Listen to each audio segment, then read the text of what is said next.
Higehiro, after being rejected as shaved and took in a high school runaway, is way too long of a title honestly, but it's a lot less weird than it sounds and actually quite wholesome, I promise. But yeah, this is absolutely the only time I will use the full title of this show. Higehiro is made by a fairly new and unknown studio called Project No. 9, but just like 86 it's published by Kadokawa, which, considering their promise to produce 40 anime a year by 2023, isn't really all that surprising. Our protagonist is Yoshida, a 26-year-old typical Japanese salaryman working for some sort of IT coding company. One night, he finally grows some balls and decides to confess to his longtime crush and boss, Goto-san. However, he promptly gets rejected as his boss tells Yoshida that she's already in a relationship. Frustrated and heartbroken, he then goes to a bar with a friend to drink his pain and sorrow away. And then, on his way back home from the train station, he sees a young high school girl sitting under a lamppost. This girl is Sayu, the second main character of Higehiro. Sayu is a runaway and in need for a place to stay after she got kicked out of her previous shelter. So, with his judgment still being clouded by being far from sober, Yoshida decides to let her stay the night. As he wakes up the next morning, now finally sober, he finds himself not remembering last night and thus being very confused by noticing a high school girl that apparently stayed the night. Now with less clouded judgment, he wants Sayu to fully explain the situation. Hearing her story and noticing that she's been hurt many times, even though she doesn't explicitly say it, Yoshida agrees to let her stay with him, risky it may be. In return for letting her stay, Sayu actually offers up a body, but luckily, Yoshida is a main character with actual human decency, so instead of taking her up on that offer, he just decides to make her do the housework. And thus, Higehiro follows the story of their life together. Now this last part I mentioned in the summary is actually the first point I want to talk about. I cannot stress enough how good and refreshing it feels to have a main character that's not dense and a decent human being. I know, it sounds crazy, but trust me. Because of that, having Sayu offer up a body doesn't cause Yoshida to just go full horny mode. Instead, he's pretty shocked by how natural that trait seems to be for Sayu, and realizes just how much the previous man that let her stay must have hurt her and how much that screwed up her values of what's right and what's wrong. This skewed idea of values actually leads Sayu to repeated attempts of seducing Yoshida, as she thinks that her body's all that she can offer and there would be no reason for him to let her stay if not for sex.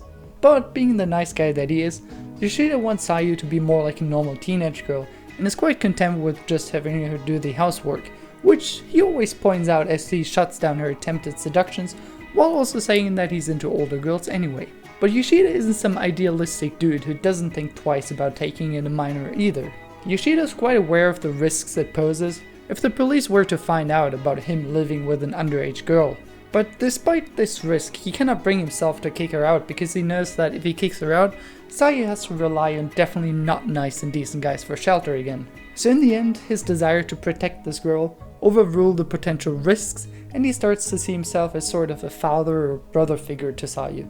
Another thing that I really like about Higehiro is how adult it feels. I think a big reason for that is that the main character is 26, so it's definitely not a high school or college setting. Instead, he's a working adult, which leads to a lot of the other characters also being adults, like his crush Goto-san for example. Because of that, these characters actually handle problems and conversations like normal adults. Well, except for Mishima maybe. I mean, I know this sounds obvious and self-explanatory, but looking at other anime, it really isn't that common. In Higehiro, however, people actually calmly talk things through, instead of just yelling at each other. And if they do yell while in a public space, the anime actually shows the reaction of the bystanders, which is such a minor thing, but I don't really see that ever.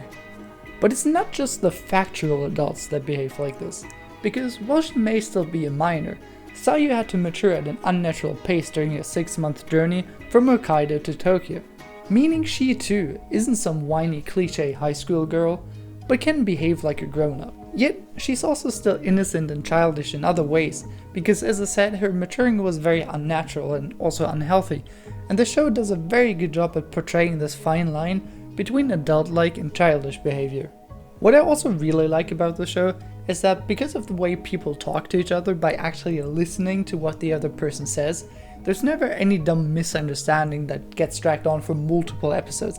Yes, I'm looking at you gamers. So even when one of Yoshida's co-workers finds out about him living with an underage girl, she actually listens to his explanation instead of instantly going ham at him. And honestly, I cannot tell you how good it feels while watching. Just people talking like actual people. Isn't that crazy? The characters in general are definitely a strong point of the show, which is quite helpful for such a character-driven story like Higehiro. But it's especially nice to have a main character that you can wholeheartedly cheer on and support while being in this weird situation. It does also help that Yoshida and Sayu have some amazing chemistry and all their interactions are a treat to watch. They can be really cute or nice to each other, but they can also worry or get mad. It really does feel like people actually living together and getting to know each other because of that. I do also want to mention one additional character, Asami, who's going to become a friend for Sayu. The cool thing with her is that at first I thought she was going to be this bitchy kind of annoying character, but she really isn't. In reality, she is a very kind girl who really cares for Sayu, but also has her own struggles. Oh yeah, and she also doesn't instantly lose her shit when she finds out about Sayu's living situation. Instead, she wants to meet Yoshida to make sure he's a decent guy, and is quite relieved when she finds that to be the case. I know I'm going on about character behavior a lot, but it's something that has been constantly surprising me so far, as it continuously goes against so many cliches and conventions. Overall, it's safe to say that it's a ton of fun to watch the different characters in Higehiro interact with each other while staying likable and behaving like adults. Well, except for this one guy, but he's a fucking dick, so he's not even worth talking about. I really like how Higehiro has this super weird premise in its title, but it's actually quite wholesome but also deep and thought-provoking. Speaking of the title actually, I know I didn't want to talk about the full title after the intro anymore, but I just quickly have to mention, the first and last part of the title actually makes sense, but the shaving part is so completely irrelevant. There's one episode where they have one conversation about shaving, but that's it. Except for that, totally irrelevant. Okay, anyway, so it's quite refreshing to see that the show itself handles the situation of a minor getting taken in by an adult with decency. It doesn't shy away from also showing the darker side of humans, as Higehiro quite explicitly shows how previous men have just used Sayu for her body, which makes the contrast to Yoshida that much more effective. I also appreciate that Sayu is actually a scarred and broken character because of these previous experiences that no one should ever make. And while Yoshida is in fact a nice guy, he does also have his personal reasons for letting Sayu stay. After a bit, he admits to himself that it does feel nice to have another person be there, do the chores and cook for you, so in a way Sayu is also an emotional support for him. Yoshida's co-workers even suspect him of suddenly being in a relationship, now that he has properly ironed clothes and looks at his phone more often. Overall, it's kind of heartwarming to see that this super weird premise and situation ends up being mutually beneficial for both parties, and I'm really curious to see where it goes. I do have to say though, I will be quite disappointed if, after all of this, Higehiro just ends with Yoshida and Sayu being in a relationship anyway. I feel like it would sort of ruin much of what they've set up so far, but I remain cautiously optimistic that they wouldn't do that for no proper reason, if at all. Now, going away from the story and themes of Higehiro, I quickly want to talk about the visuals and sound. I must admit that I've never heard of this studio before, and even looking at their previous work, I didn't recognize any of it.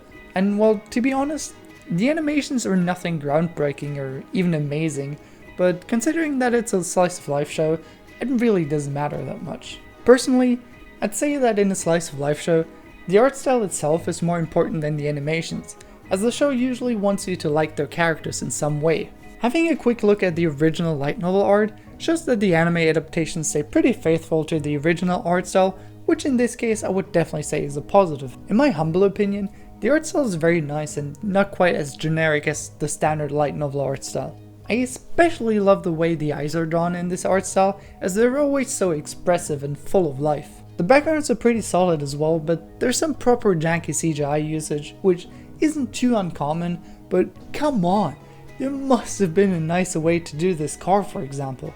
Overall though, I do quite like the art style and the animations are good enough for what they need to be.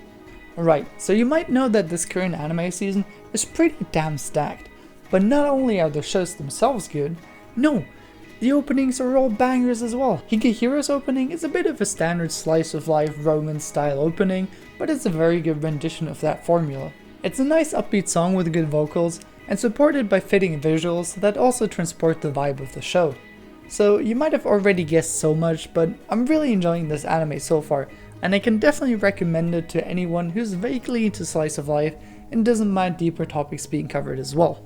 I know the title might be a huge turnoff, and honestly, I probably wouldn't have watched it myself if it weren't for Gigak's Spring Anime 2021 in a nutshell video and a friend of mine recommending it to me. But I'm really glad I ended up watching Higehiro, because so far it's been pretty damn good. Right, and that's been the second rendition of my anime talk video series. I'm just kind of calling it that right now because that's pretty much what I'm doing. But yeah, I hope you enjoyed the video, and if you did, smash that like and subscribe button so you didn't miss any future videos. Check out Higehiro, check out 86, check out my video on 86, and until next time.